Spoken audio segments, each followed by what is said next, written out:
Stop saying you're waiting for the right moment. There's no right moment. There's just you wasting time. Forget what happened in the last few months. Forget how much time you've wasted. You can even take my example. I got demotivated too. I stopped uploading, disappeared for months, overthought everything, wondering if it's even worth it anymore. But then I realized something simple. It doesn't matter how long you paused. It only matters that you start again. Now I don't care about views, algorithms, or anything else. I'm back because I have to do this, because I owe it to myself, and so do you.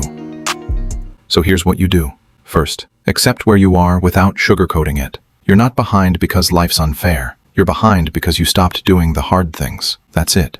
Own that. Second, get brutally specific with your goals. Don't say, I want to get better. Say, in the next 30 days, I'm finishing this course. Or, I'm going to hit the gym 4 times a week.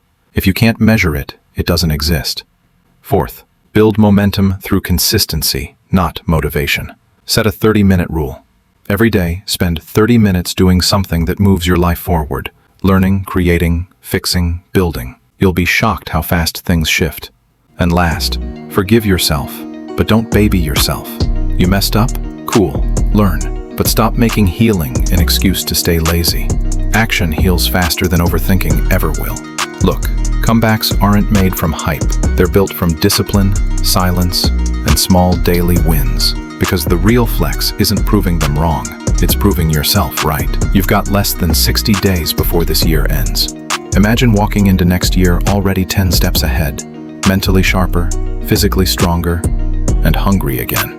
That's what the greatest comeback looks like.